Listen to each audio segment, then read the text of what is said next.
Kemas kini untuk STR 2024 dibuka semula, tetapi harus diingatkan hanyalah terhad kepada beberapa info ataupun kemas kini sahaja.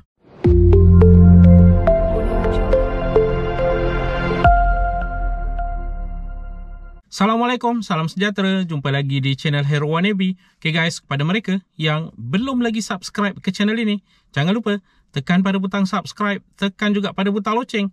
Thank you guys. Mungkin ramai yang tak perasan menu di dalam MySTR telah pun berubah dan ada penambahan menu di situ, terutama sekali untuk kemas kini yang dikhususkan kepada kemas kini yang tertentu sahaja.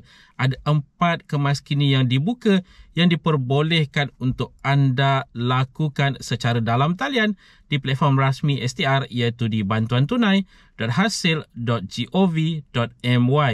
Okay, sekarang ini kalau anda log masuk ke dalam MySTR anda menerusi bantuantunai.hasil.gov.my sebentar tadi, anda akan lihat di situ ada menu perubahan maklumat asas. Okay, menu perubahan maklumat asas ini adalah untuk anda mengemas kini 4 maklumat asas yang dibenarkan untuk dikemas kini. Selain daripada itu, maklumat-maklumat lain tidak dibenarkan untuk dikemas kini buat masa sekarang ini. Jadi 4 kemas kini maklumat asas yang dibenarkan adalah yang pertama, nombor telefon rumah, yang kedua, nombor telefon bimbit, yang ketiga, alamat email, dan terakhir adalah maklumat waris. Ini adalah 4 maklumat asas yang dibenarkan untuk dikemas kini menerusi MySTR. Harus diingatkan maklumat waris tersebut sangat-sangat penting, terutama sekali apabila berlakunya perkara yang tidak diingini, sebagai contoh kematian yang boleh menyebabkan tuntutan skim karet kematian dilakukan RM1,000. Jadi waris-waris yang berada dalam senarai waris yang diletakkan di sini saja yang bakal dibenarkan untuk menuntut RM1,000 tersebut.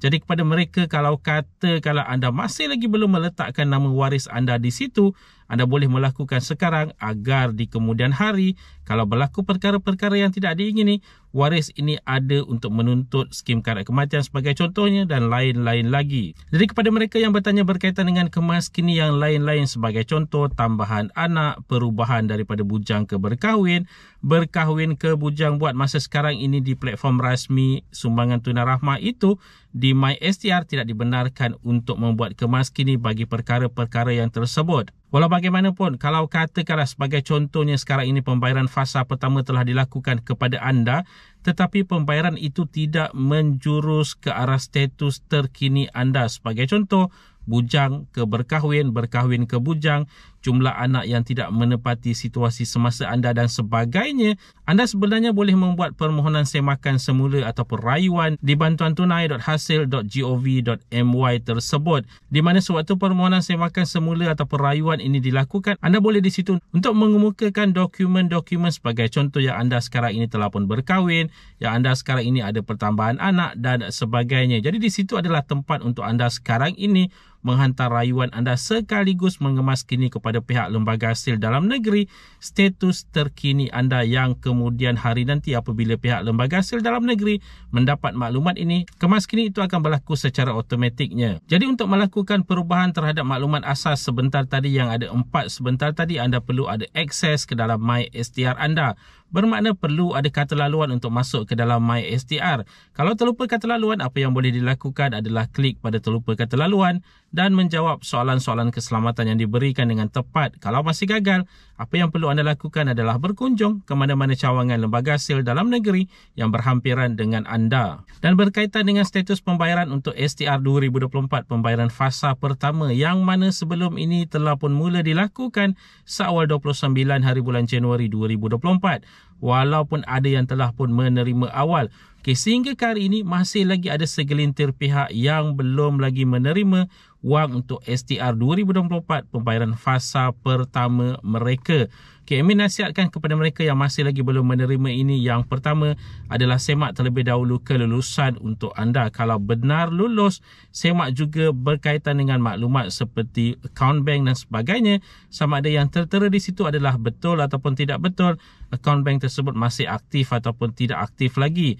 Kalau semuanya okey, bermakna berkemungkinan besar hari ini ataupun esok anda akan menerima wang anda ke dalam account bank anda. Kalau katakanlah selepas 2 hari ini, sebagai contoh selepas hari Selasa ini masih lagi belum menerima, Amin nasihatkan untuk anda menghubungi pihak lembaga hasil dalam negeri dengan cara menghadirkan diri ke cawangan mereka untuk membuat semakan lanjut, atau cuba untuk menghubungi talian bantuan kewangan 1800 88 2747 untuk membuat semakan dan sekaligus mendapatkan informasi daripada mereka.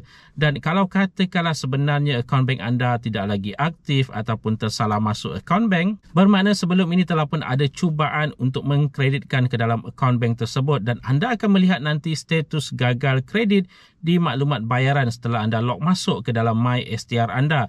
Tetapi kebiasaannya perkara ini akan mengambil sedikit masa untuk anda melihat status itu berubah kepada gagal kredit, dan setelah ada perkataan gagal kredit di situ, barulah anda boleh pergi ke mana-mana cawangan bank simpanan nasional yang berhampiran dengan anda untuk mengambil tunai sebagai ganti. Jadi guys, itu dia tadi sedikit sebanyak perkongsian di dalam video pada kali ini. Jika anda ada sebarang komen, sebarang pertanyaan, anda boleh tinggalkan di ruangan komen di bawah.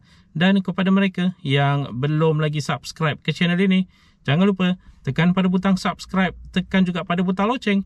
InsyaAllah kita berjumpa lagi di video yang akan datang. Stay safe, stay healthy. Assalamualaikum.